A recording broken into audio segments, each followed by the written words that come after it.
माइनाव फानो गांसे लाइजाम। दिनै गोबां सान जालांबाय नों आंजों गैफायिया। गोबां बाथ्रा बुंनांगौ दं नोंनो दिनै। थुबुर जाना थानाय बाथ्राफोरखौ बुंनो लाइजामखौनो लिरबाय आं। माइनावमोनहा मोजाङैनो दं। आफानि देहायासो दानिया थिगै थाबांलिया। गामिनि लामा, माइहुं आरो नों लुलांनाय गलारा दाबो गोदोनि बादिनो दं।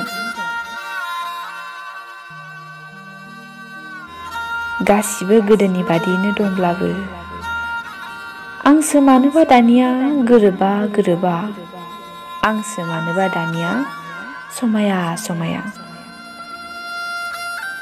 नों नुलांनाय समाजा आंखौ सिन्दुर फोननो होआ। बुङो फिसाय थैजानाय हिनजावा सिन्दुर लानो मोना। बिसोर मानो बुङो नोंखौ थैदों होनना? नोंथ' आंजोंनो दंफायो। बार जाना बिलिर फैयोना माइनावफा? माइनावमोनखौ दाबो नायफैयोना? नोंनोथ' गोदो बुंदोंमोन आं नोंजों अरायबो थाबाय थागोन होनना। नों दंफायोना आंजों? बिसोर बुङो दे जि जाबाय थांनाया थांबाय। थांनायखौ सोर लाखिनो हानो दा जों थांना थानायफ्रासो।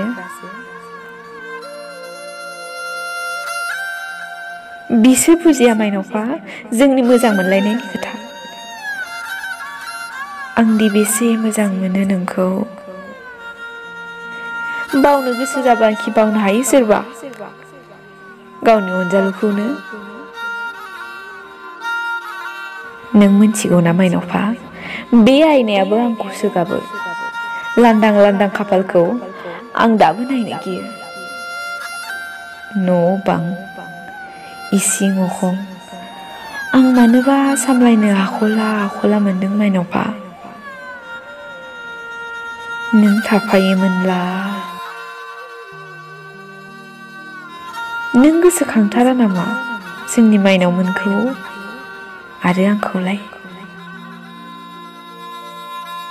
दाबो मोनाबिलि मोसौ आगान खोनाब्लानो गोसोखौ दरसि मोनखाङो आं नोंखौ फैना नै माइनावमा गामसा गांसे लाबोथ'लाय दुगैहैखानि आं होनना बुंफैसि मोनो।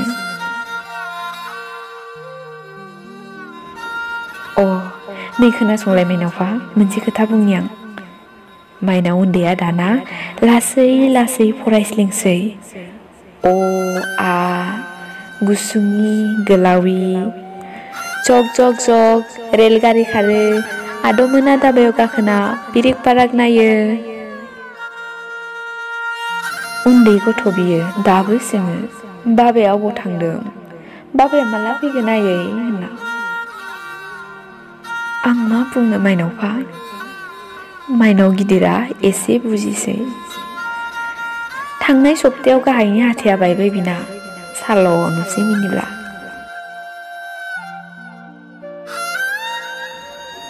आं गोसो जायो नोंजोंनो ज' थाहैनो। नाथाय बे बिबार बादि बिसोरनि मिनिनाया आंखौ हमथाफिनो। आं मिन्थिया माइनावफा आं जेनगासिनो दंना देरहागासिनो दं। जों दंफायो नोंजों बिसोर बयबो बुङो। बोरो माथो गोरबो सिंनि बाथ्रा बुंनो आं रावखौबो नागिरनानै मोना।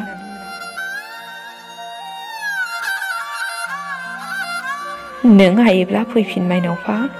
नों मोजां मोननाय नारजि अमा, अनला दाउ, सबाय साम' संना दोनगोन आं।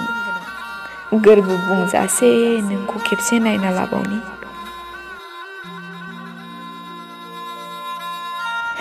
दा हर गेजेर जाहांबाय माइनावफा आं उन्दुनोसै दे।